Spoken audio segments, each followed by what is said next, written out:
Congratulations sa iyong wedding. Na kailan lamang? Hindi ba kumanta pa yung asawa ko? Yes! Yun ang pinromise ni Kuya Ogie sa amin. Nung siguro over a year ago, yun ang nag-guest siya sa Mars. Alam mo, napag-alaman ko na ang cute pala ng love story ninyo kasi mag-childhood, hindi naman kayo childhood sweetheart, but you were friends. You were classmates since bata kayo. Yes. So talagang magkakilala na kayo, bata pa lang kayo. Naging magkaklase kami grade school. Tapos isang beses lang yun. Kasi nung grade 3, nag-move na siya ng ibang section, tapos nag-move na siya ng ibang school. Pero natandaan ko siya. Ah, talaga? Tapos nung nakita kami ulit, apparently, magkapit-bahay kami. Tira kami sa isang village. Oo. Tapos nakita kami ulit. Ako yung nakarecognize sa kanya. Eh tapos, paano na nag-umpisa? Paano na kayo nagkita ulit, nag-date, nagkakilanlan? Ano nang... Nung time na yun pala, nagbabakasyon lang siya sa Pilipinas kasi nakatira na siya sa state. Ah, I see. Tapos, okay. syempre we have common friends inside Also. the village also. So, hinanap daw niya ako sa Facebook.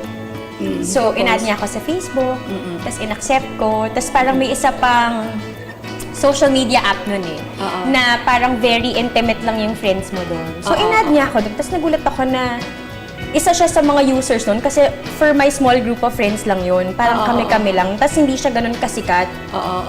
Meron siya nun, tapos in-add niya ako. Tapos doon na kami nag-exchange ng numbers. Tapos, yun na, nagka-textan na, tapos nagkamustahan. Tapos mula nun, parang everyday niya na akong tinetext. Good morning. Good morning. Ganun. Yes. Gaano katagal itong parang ligawan portion? Siguro mga 2 months straight na. Kasi parang ang nangyari, 1 week straight kaming magka-text. Tapos, after that week, tumawag na siya. So, sinagot ko. Yun yung first conversation namin. Tapos, ang hindi ko malilimutan, sobrang gusto ko yung tunog ng voice niya. Sabi ko, ganito pala yung boses nito. Kasi parang hindi ko, wala akong idea. Tapos mula nun, parang mas naging sobrang constant na nung usap namin. Nung usap no. Tawagan na ng tawagan. Mary Joseph, after 2 months, eto na yon. Hindi, syempre matagal pa muna, no? Bago naman, syempre naging mag-nyowa muna kayo. Nyowa talaga. Pero, ano ang nabago after, getting married? Anong nabago sa inyo? Syempre yung, siguro yung adjustment na parang, share kami sa lahat ng gamit. Tapos, yung banyo. Yung banyo. Kasama yun sa adjustment. Na kailangan lang nating ipaalala sa mga sarili natin. Totoo. Di ba? Marami ang happy for you.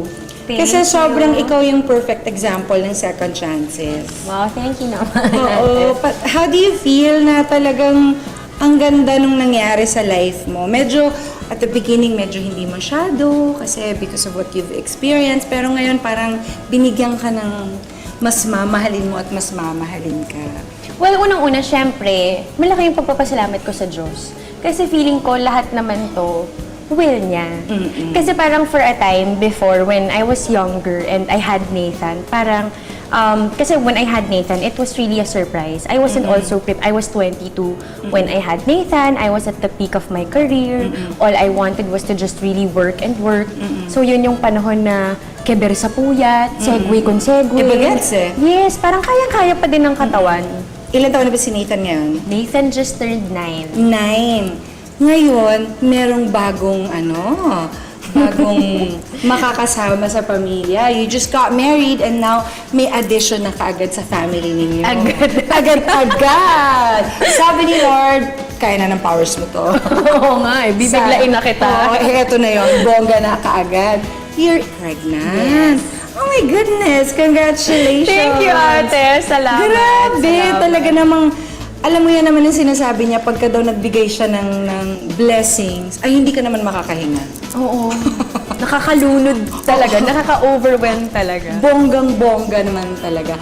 Balita ko ay may sorpresa ka para sa mga ikakasal this year.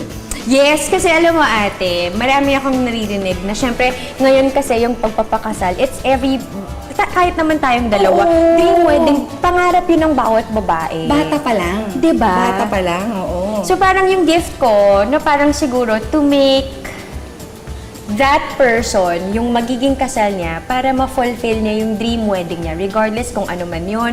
Parang tutulungan ko siya. It's a simple tool to make everything super, super easy para sa kanya. Planning and execution, lahat. Ok-ok ka, no? Sobra. Nahalata ba? Sing ko lang naman very, very light. Pero mga kapitbahay, tutukan niyo yan at mamimit na din natin ang husband ni Camille for the big surprise sa pagbabalik ng Sarap